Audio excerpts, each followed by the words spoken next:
Have you ever felt like giving up, quitting, throwing in the towel?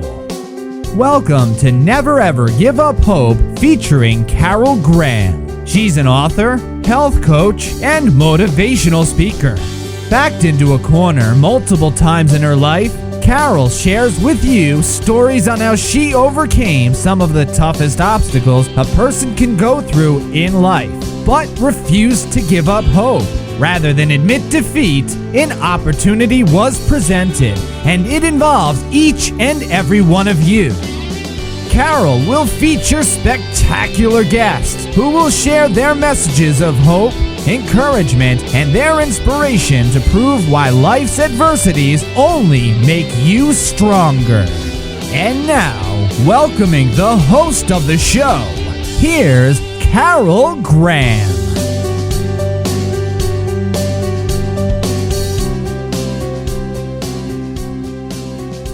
Welcome to Never Ever Give Up Hope. Each one of my guests has done that. No matter how difficult the circumstances were in their life or that they were facing, they never gave up. And as a result, each guest has been successful and a victor instead of a victim. Everyone, I believe, has a story. And when we share our stories, we help others who possibly have endured something similar. I hear this constantly in the feedback I get from my listeners. Each of my guests gives encouragement and tips on how to survive the worst of traumas. And sometimes we think that we've heard it all. And then we hear somebody else's story and we wonder, how did they ever make it? Many of my guests are authors, coaches, and inspirational speakers, but they didn't start there. What we have gone through in our lives really creates the person that we are now. And what we do with those circumstances that we go through make us who we are. And that's what I see in every one of my guests. No matter what they've gone through, they have become a better person, and each one wants to help somebody else as a result. Somebody who may be going through the same thing or something similar. So I want to thank all of my guests. They are each one unique, and each one I have had a relationship with, and I have grown to appreciate them and their stories. And thank you also to my listeners. We are now heard in over 140 countries. We've had over 200,000 downloads, and that just tells me that people are looking, they're searching for places where they can hear stories of hope. And so thank you for listening today to Never Ever Give Up Hope. With me today, I have Pamela Pete. She is a Chief Master Sergeant, United States Air Force veteran. She is a speaker, a poet, an author, and founder and CEO of Masterful Purpose LLC, which is a global speaking and personal development business. So you're going to love this gal. She's not like a chief master sergeant where you have to be intimidated, right, Pamela? Right. As you were, Carol. As you were. No, just kidding. Okay, then. Pamela will teach us, as she teaches others, how to overcome, and this I really liked when I read this, self-sabotaging habits and fears. Oh my goodness, I think we could spend a day talking about that. So welcome, Pamela. Thank you, Carol. Thank you for having me as a guest. Appreciate this opportunity to speak to your audience. Absolutely, and they're going to love you. I can tell you that right now. So let's start with, you were a homeless runaway and a high school dropout. What brought you to that place? Why? Whatever you want to share, tell us about it. Okay, Carol. I was raised in a home of 8 children. I was the youngest. My mother and father, I have a very loving dysfunctional family. My father happened to be an alcoholic and abusive. And as the children left, his targets became fewer. And at the age of 15, I felt like most 15-year-olds do, that I was grown enough to go on my own, and I didn't want to endure the abuse anymore. So I left and ended up kind of going in from the frying pan into the fire. The grass wasn't greener as I thought it would be, and I ended up in some pretty precarious situations. I went from a home, shelter, to living in an abandoned garage at one point. And I lived there. I had a boyfriend who was much older than me. He was 5 years older than me at 15, so he was 20. Our relationship grew and grew as I became more and more dependent upon him. So it's not like I was totally independent because I didn't have a job. I didn't have any way to support myself. So I became dependent upon him. And with that, our relationship grew, and it was dysfunctional because when you are used to a certain way of living, in my case, it was abuse. Abuse becomes your norm. So when he started abusing me, it was normal to me because I knew that love hurts. And so I was in that relationship until we had 3 beautiful children. The abuse continued until one day I had enough. We had moved from California to Texas, and that's where I had my last child.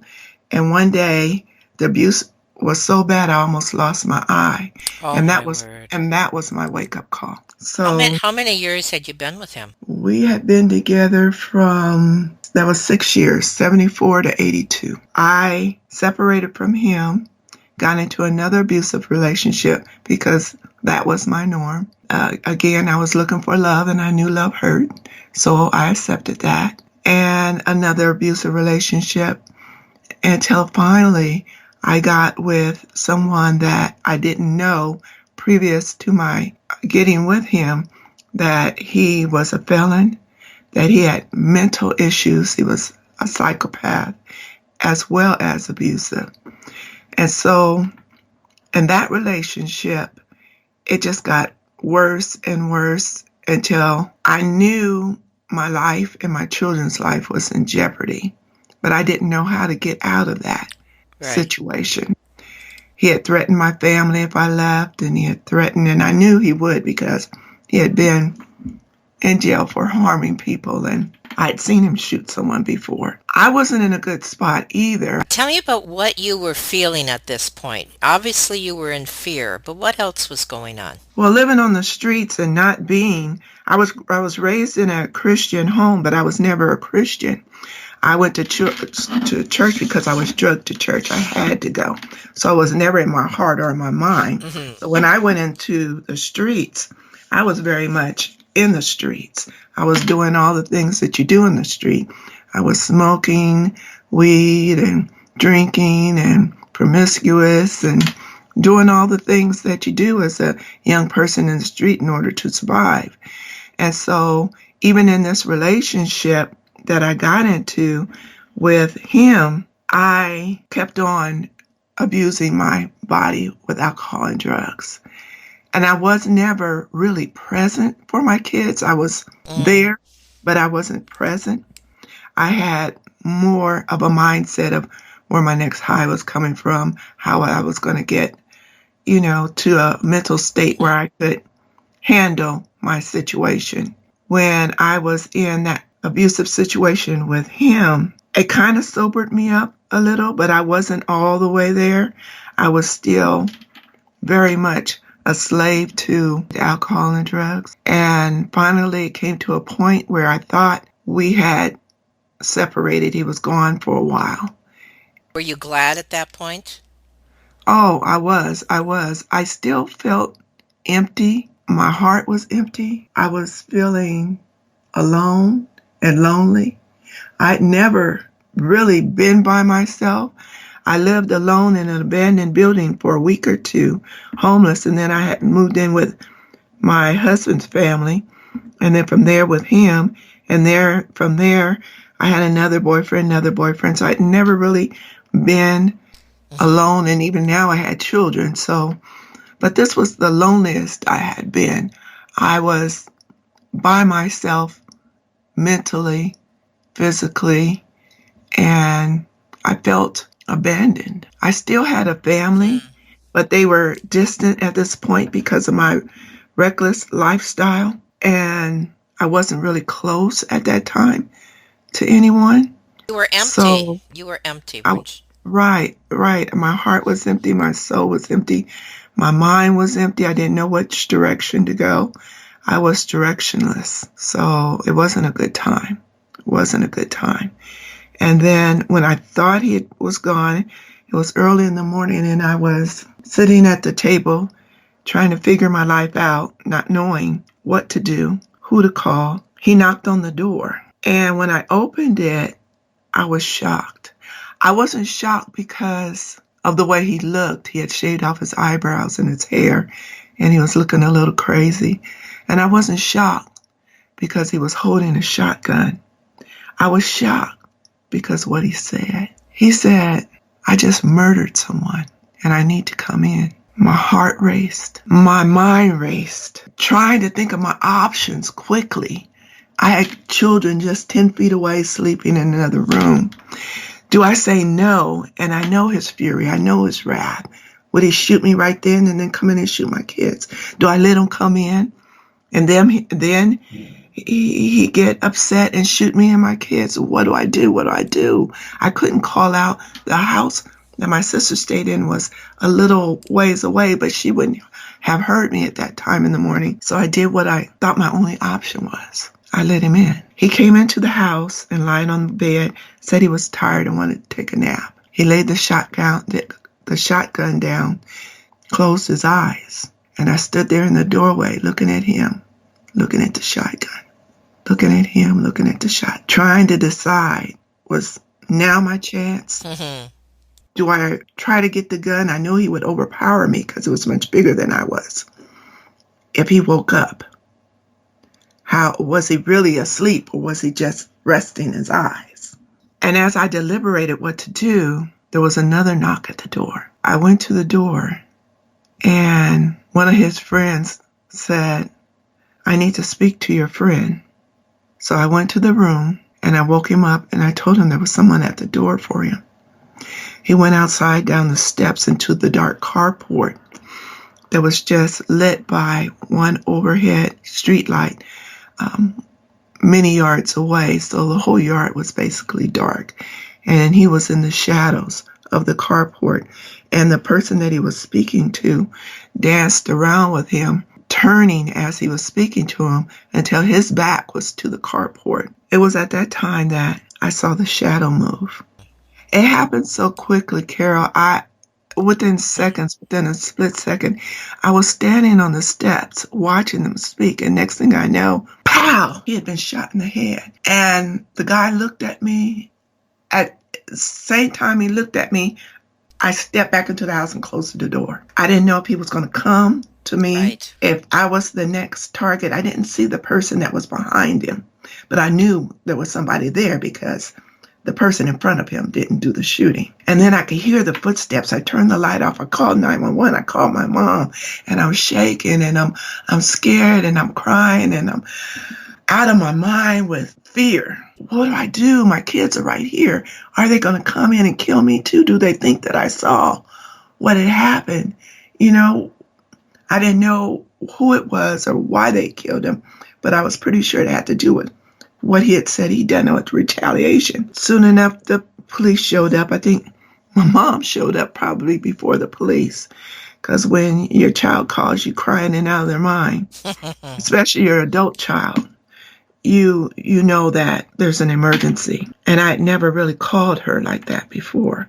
And in the 13 years I had been away, the police did their examinations and taped off things and asked questions. And now my state of mind was, I almost got my children killed. What kind of mother have I been? I haven't been a mother. I haven't being the kind of person that they need in their life. They would be better off without me. And I expressed this to my mom, and I asked her if she would keep my kids. And she began to pray. She petitioned God for my life. And we cried and we cried and we cried from about 1 or 2 in the morning till the sun came up and the kids woke up. And during that time, that was my pivot. During that time, during the cries and the pleading and the begging and my hopelessness, I was empty. I was totally empty. And sometimes that's where you have to be in order to be filled. That's right. So it was miraculous. And that's when I started believing in miracles, because I didn't go to a AAA. I didn't go to any 12-step program. I didn't go to any type of drug rehab. I didn't go to anything.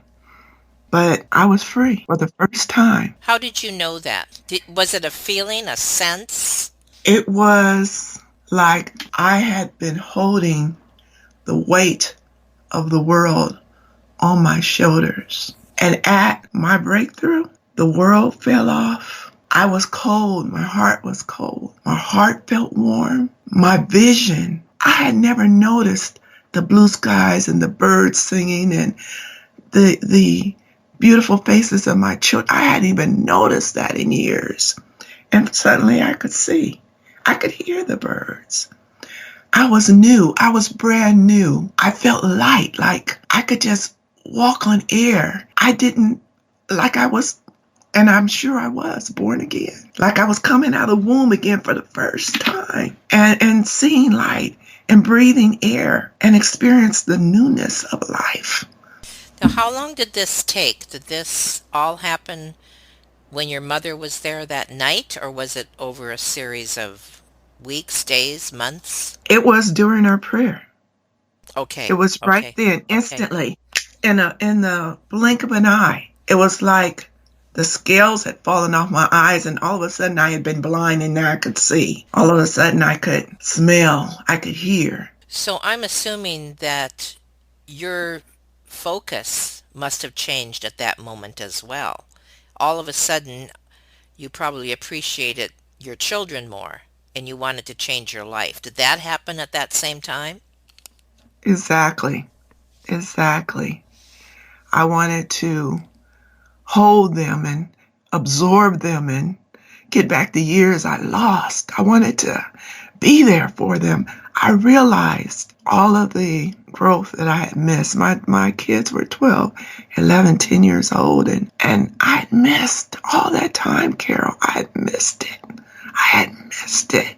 Their kindering years. At that time, I wanted to make up for lost time. I knew I had to do things different. My priorities changed. And my priorities then became my children and making a life for them.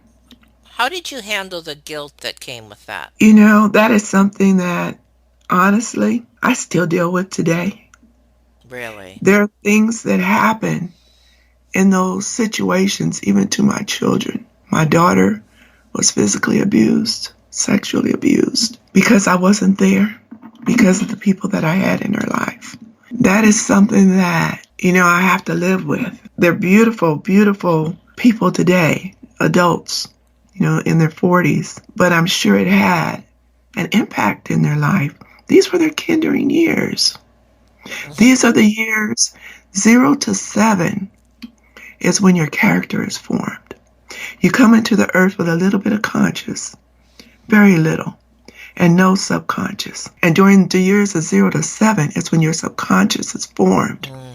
Your mother, father, sister, brother, aunts, uncles, your environment, the things that are around you, the things that are said to you, your TV, the things going on in the world are what's filling your conscious. It's developing your character. At age 7, they said, show me the child that is 7 and I'll show you the man. Right. Because that's your developmental years. So all that time, all of these things that I had around them, helping them to develop their character is what they're dealing with now. And so you can change your conscious. You can change your character, but it takes work. 95% of the day, we do things subconsciously, unconsciously. Only 5% of the day do we do things consciously from a conscious mind state.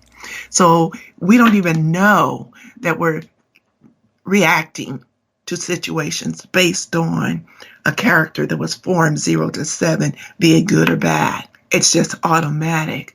But you do run into things when you're trying to establish or achieve your goals, when you're looking for your purpose, when you're trying to identify your gift.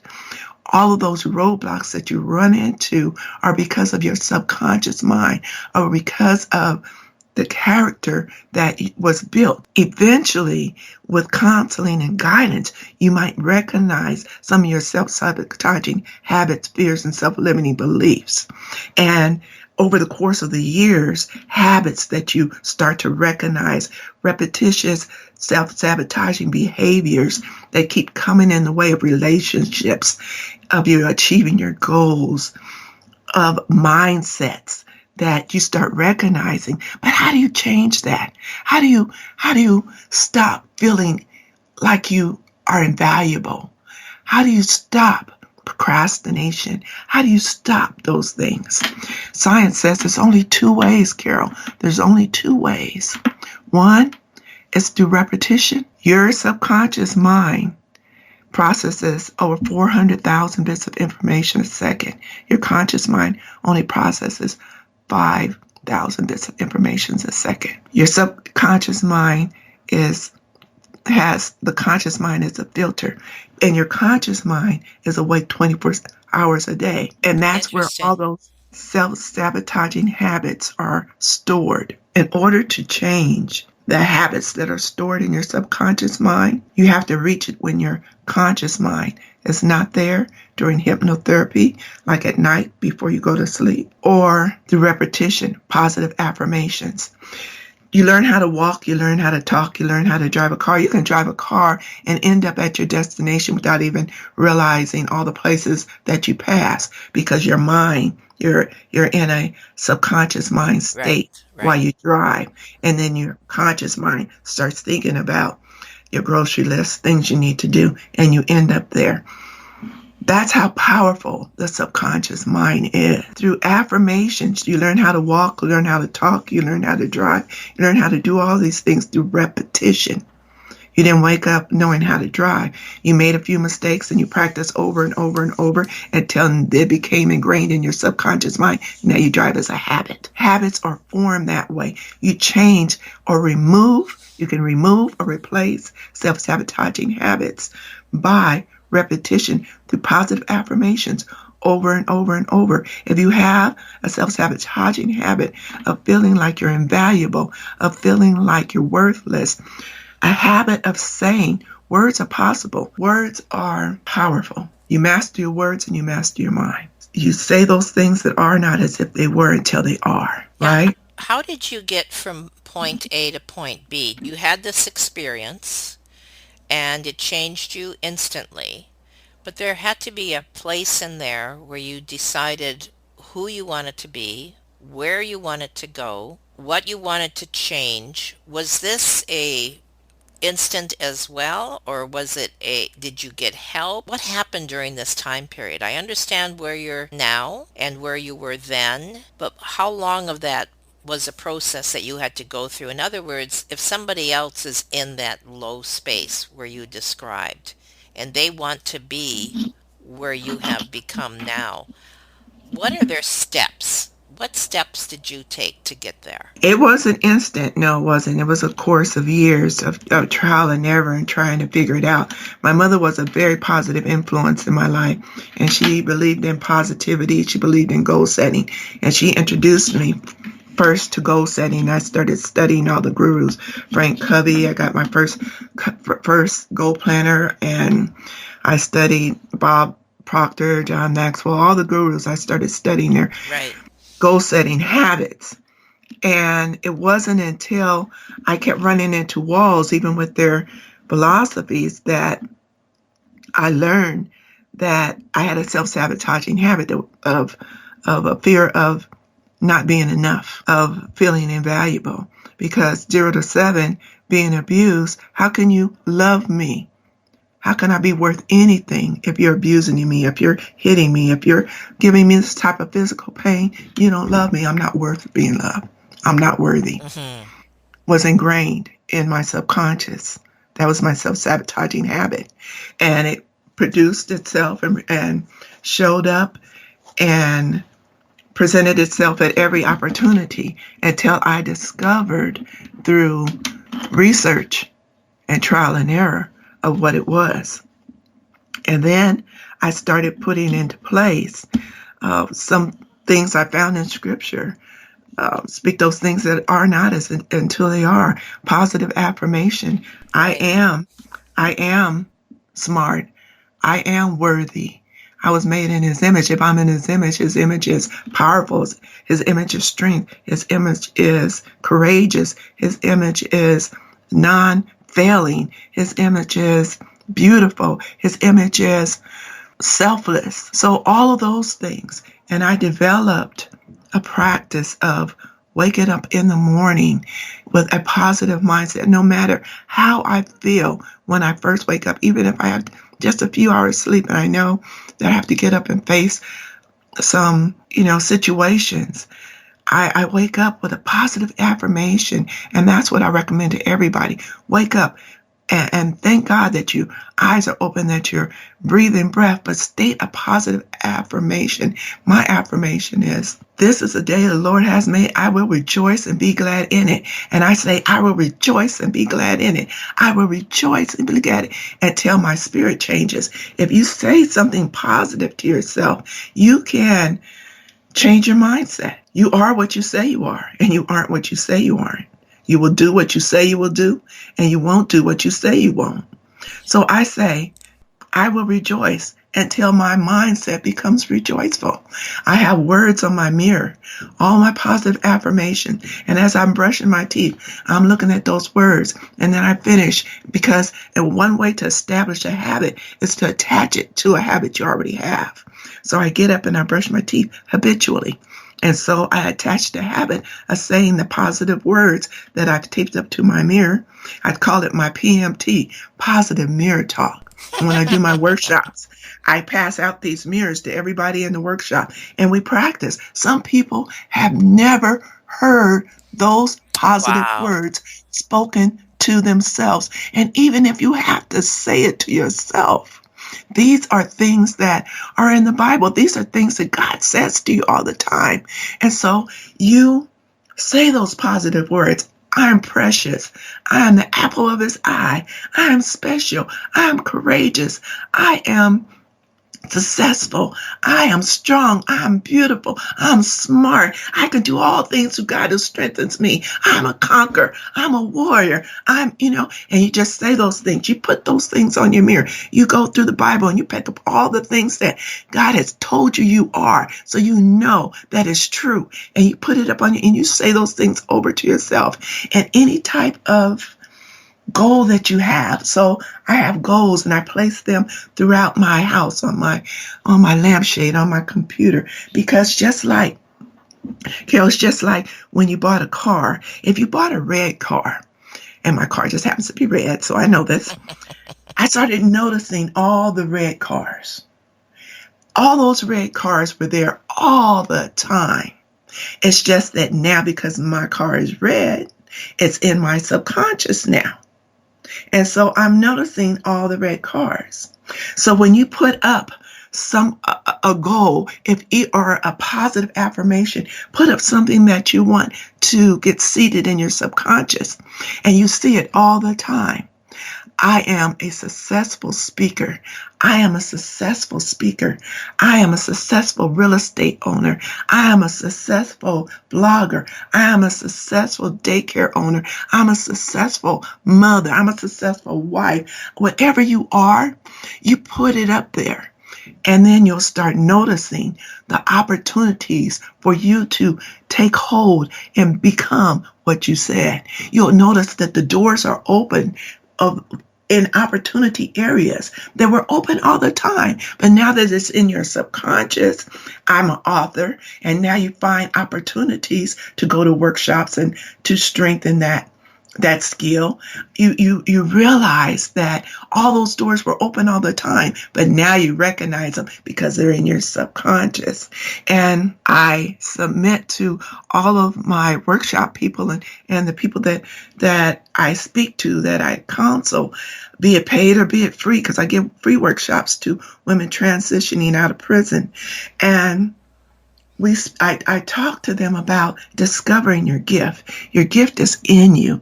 The graveyard is full of treasures that people never developed. Your gift is in you. It's something special. It's only yours. It's only yours, even if you're a speaker, and there's a million other speakers. Your journey, what you went through in life, allows you to speak to something no one else can speak to. All those trials and tribulations that I went through, Carol, they were grooming me. They right. were honing me Mm-hmm. for the skill that I needed to speak to and reach those people that are lost, those people that are feeling like I was, hopeless, worthless. And now, because I've been there, I can speak, I can connect with them, and I can show them, and I can tell them the things that I did in order to understand myself, in order to be successful speaker, author, coach, in order to be successful in the military.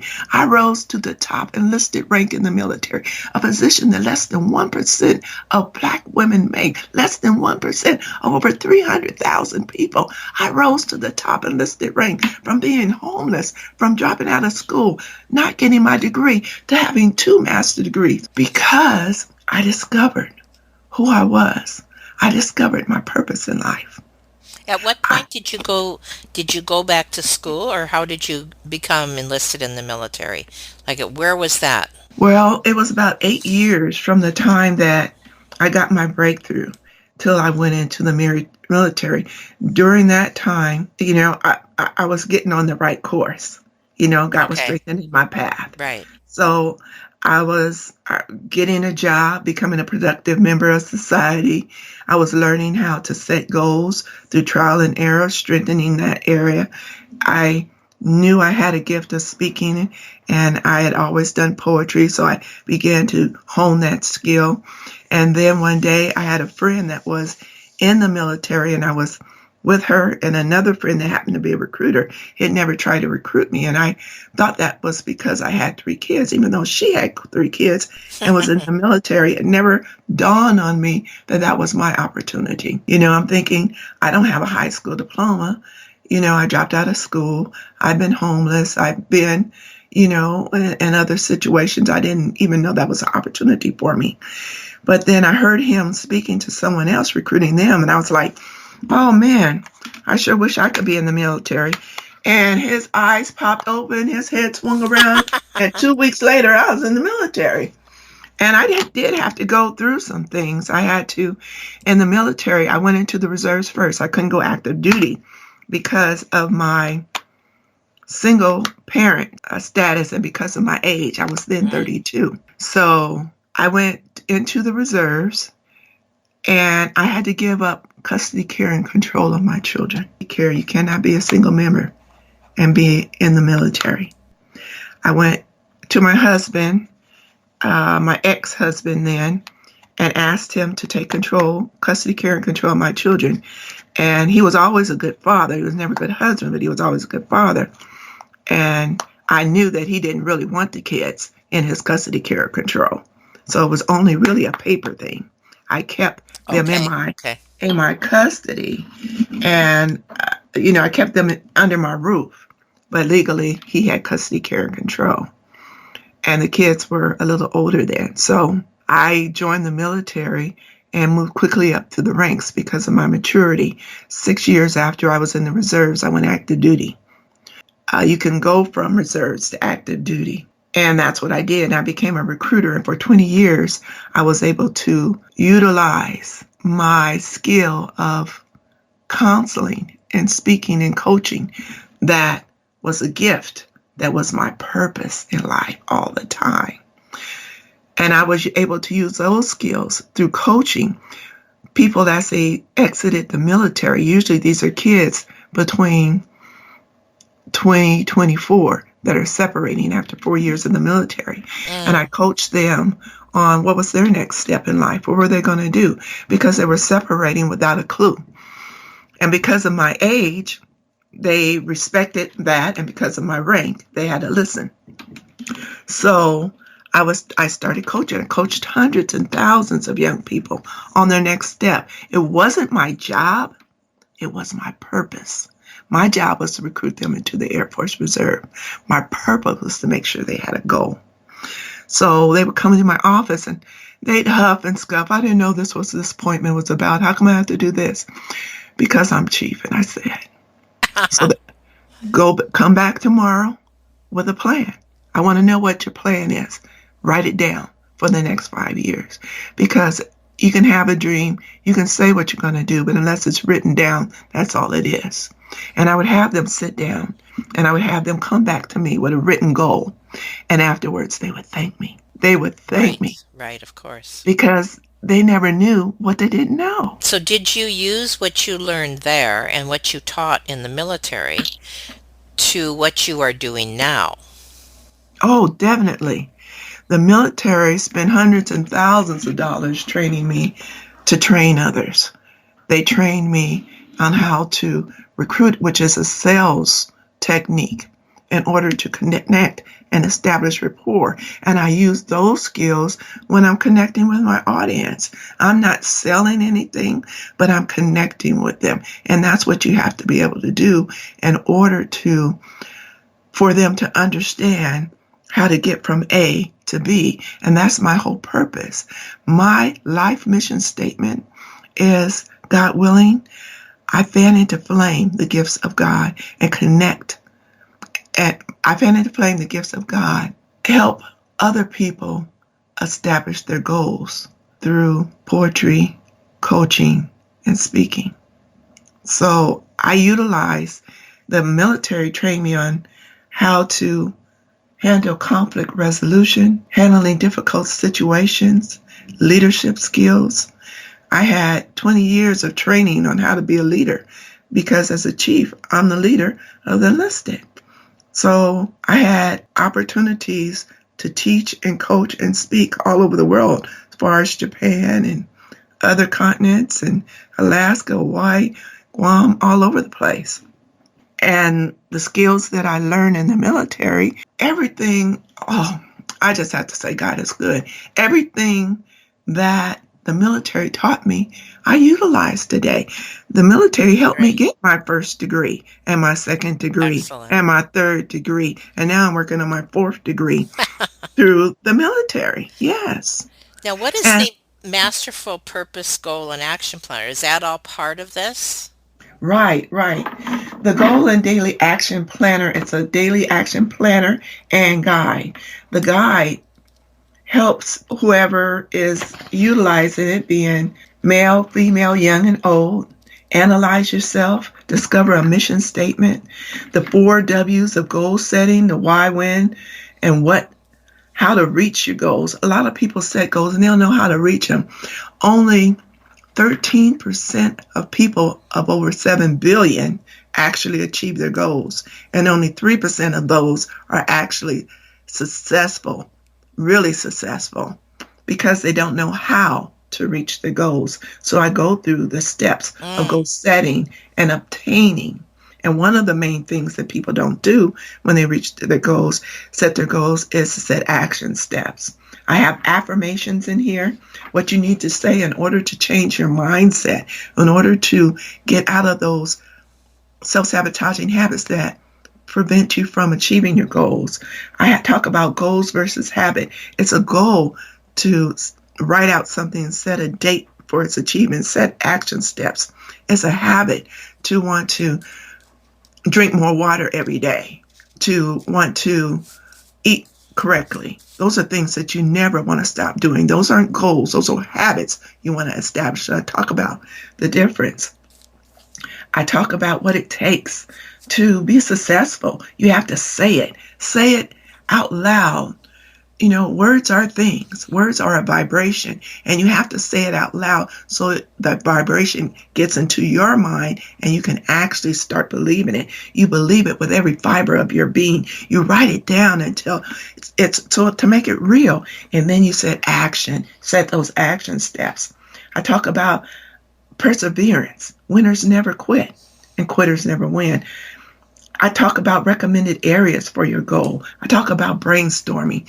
People have so many goals. I want to do this. I want to do this. I want to do that. And it's a distraction.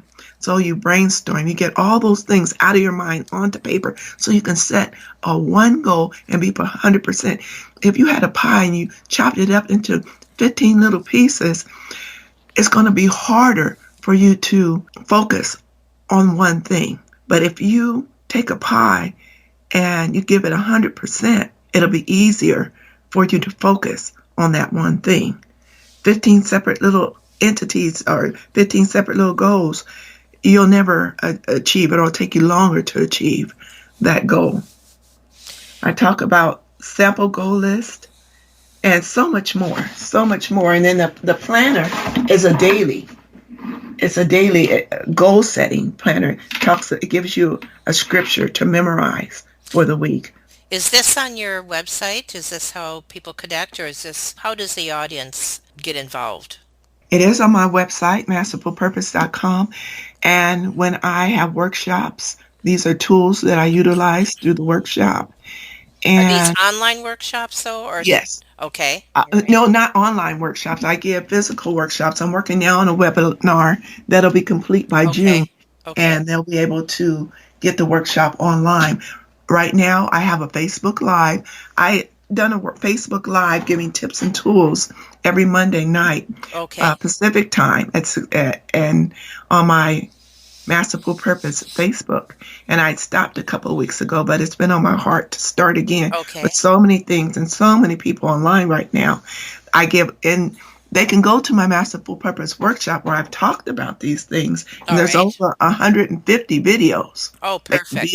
They can pick and choose or just start from the beginning? All right. Okay. And pick and choose. What's your Facebook page? Masterful Purpose. Masterful Purpose. Well, I'll tell you one thing. You are passionate. I love that because passionate people make a difference. Passionate people get other people excited. And you definitely did that, I'm sure, for the audience today. And considering where you've been, there is no excuse for anybody else, is there? So not at all. No amount of excuses. One thing that you said when you were talking about your positive affirmations, etc., made me think of, the power of life and death is in the tongue. And when we speak life out loud, it really does make a difference. It really does change because not only are we speaking it, we're using another sense. We are hearing it. And when we hear it, we repeat it. And so I really appreciate that. So is there anything you want to say in conclusion? I just wanted to remind everybody that you have a life purpose. You're born for a reason. And I think it's Paul Newman that said, as long as you have a pulse, you have a purpose. And that is my slogan. To wake up every day on purpose, your masterful purpose. Wake up every day with a purpose, your masterful purpose. Yes, wake up on purpose. Thank you so much. I really appreciate everything that you shared with us today. And I know that it created excitement. There's an excitement in the atmosphere because you presented it that way.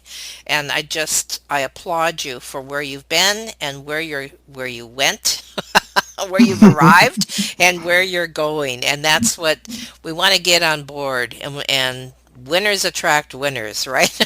Right. So I thank you for everything that you shared. And we want the audience to get in touch with you, to hook up with you as far as the action planner and your goals planner and your Facebook page. We'll have all those links available as well.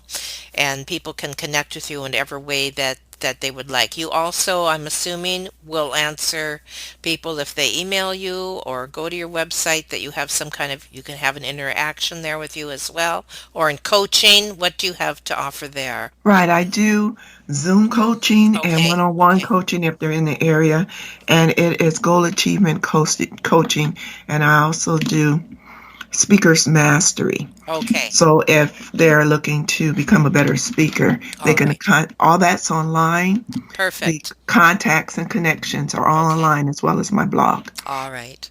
Good. Thank you so much, Pamela. You've excited me, and I'm sure that the audience is excited as well. Thank you, Carol, for having me. Bye-bye. Bye-bye. Thank you for listening to Never Ever Give Up Hope, featuring Carol Graham. Did you know that most people succeed because they are determined to? Quitting was never an option. Carol loves your comments and will respond to each one. So please subscribe and review this podcast. A rating of 5 stars would be outstanding and appreciated. Remember, if you are still here, there is always hope.